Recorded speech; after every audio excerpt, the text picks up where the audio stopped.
An old woman collapsed on the road and became unconscious as she walked. Many people passed by, minding their business, assuming she was just another beggar, until a young lady in her 20s stepped forward.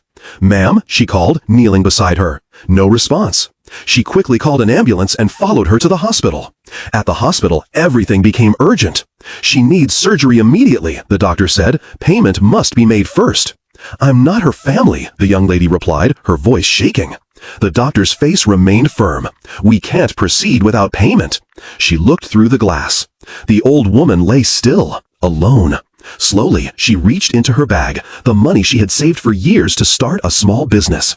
Her only hope. "I'll pay," she said quietly. Hours later, the surgery was successful. She made sure the woman's family was contacted and left without leaving her name. Life became harder. With no money left, she got a job at a restaurant. Long hours, little pay.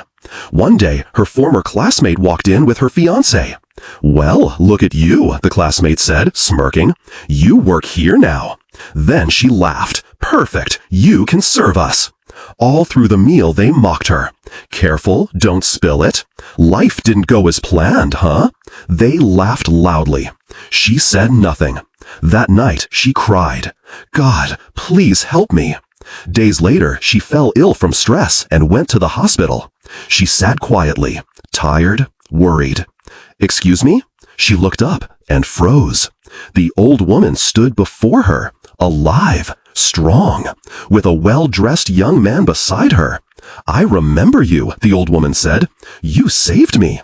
The young lady was shocked. "But I left before." "We checked the CCTV, the woman said softly. "I've been looking for you ever since." Tears filled the young lady's eyes. "I'm just glad you're okay." "This is my grandson," the woman said. He stepped forward politely. "I should treat you to dinner," the old woman said. A few days later, a black Range Rover arrived at her small home. She was taken to a mansion she could hardly believe. At dinner, she discovered the truth. The old woman was the founder of a major pharmaceutical company. Her grandson was the executive director. "We don't forget kindness like yours," the old woman said. They offered her a leadership role in the company. On her first day, she saw her former classmate again. This time, things were different.